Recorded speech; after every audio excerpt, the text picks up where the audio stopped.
দীপা এরকম এত ছোট ছোট ব্যাপারেও যে এত আনন্দ করা যেতে পারে সেটা এখন বুঝতে পারছি।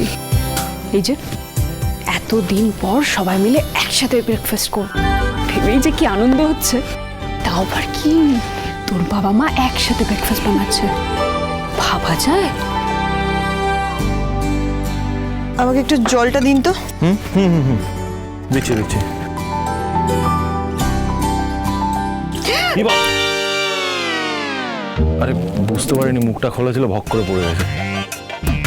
আচ্ছা, আমাদের ব্রেকফাস্ট টাইমে রেডি হবে তো? কেন কেন? না মানে বাবা কিচেনে যেসব কাণ্ড করছে আমার খুব টেনশন হচ্ছে কিন্তু। আরে ভাই টেনশন করো না, মা আছে তো, মা সব সামনে নেবে। মা আছে বলেই তো আরো বেশি টেনশন।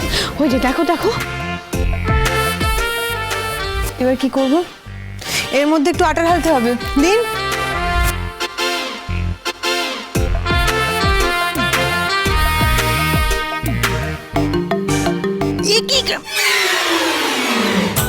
আমাকে সাহায্য করতে গিয়ে কি কাণ্ডটা করছেন দেখছেন তো? পুরো জায়গাটা নোংরা হয়ে গেল ডাক্তারবাবু। আমার কাজ বাড়িয়ে দিলেন, আপনার দ্বারা একটা কাজও হয় না, আপনি সে একই রকম রয়ে গেলেন। শোনো না, বলছি আলাদা করে জল দিয়ে ম্যানেজ হয়ে যাবে না, আমাকে আর সাহায্য করতে হবে না, আপনি ওদিকে যান। আলুগুলো তো ভালোই কিচ্ছু কাটছিল। করতে হবে না। দেখলে দেখলে আমি কি বলেছিলাম, দেখলে? হ্যাঁ আচ্ছা বাবা, তুমি কি মাকে দেখে নিজের সব অভ্যেস ভুলে গেছো বলো তো? হ্যাঁ মা, বাবা কিন্তু সব কাজ পারে এখন। হ্যাঁ, আমাকে সামলাতে গিয়ে সব কাজ শিখেছে, রেয়ার অকেশনে তো রান্নাও করেছে। সত্যি? হ্যাঁ সত্যি। হ্যাঁ মানে আমি এগুলো আগে কিছুই জানতাম না, এখন সবটা একা হাতে সামনে নিতে পারি। অ্যাকচুয়ালি ব্যাপার হচ্ছে এটা আমার চেনা রান্নাঘর নয়, চেনা রান্নাঘর হলে তো এক এটা মিনিট এক অচেনা। মিনিট, অচেনার কি আছে? হাতের সামনেই তো সব জিনিস আছে।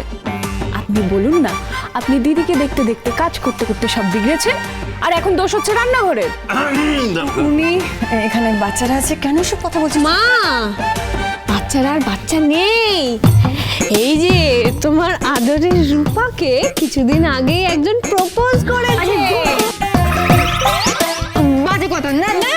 কি কি প্রপোজ করেছে? কে করেছে বলনি তো কোনোদিন আমাকে? কে করেছে প্রপোজ? বাবা ও আরিয়ানের কথা বলছে। গিটার বাজায়? হ্যাঁ, দিয়ে তো তোমাদের সামনেই তো আমাকে বললো ওনাকে আমাকে ভালোবাসে, আর যেই আমি ওকে না বললাম সেই অন্য গার্লফ্রেন্ড খুঁজে নিয়ে এলো। কষ্ট হচ্ছে না? খুব কষ্ট হচ্ছে। বাদামে বলো বলো। শুধু বাজে কথা না। দীপা কি বলছে? বলছে নাকি ওকে প্রপোজ করেছে, রিজেক্ট করেছে, নতুন গার্লফ্রেন্ড নিয়ে চলে এসেছে? আমি তো কিছুই বুঝতে পারছি না। আমার তো মনে পড়ে না আমি ওদের বয়সে এরকম। দেখেছো তো বাবা, সোনা ঠিক বলেছে, আমরা আর ছোট নেই। ডাক্তারবাবু, আপনি বুঝতে পারছেন তো, আমাদের মেয়েরা আর ছোট নেই, অনেক বড় হয়ে গেছে, অনেক বড় হয়ে গেছে না? এবার ফুটে দুটো জামাই আসবে। অনুরাগের ছোঁয়া সোম থেকে রবি প্রতিদিন রাত 9:30টায় স্টার জলসায় ও ডিজনি প্লাস হটস্টারে।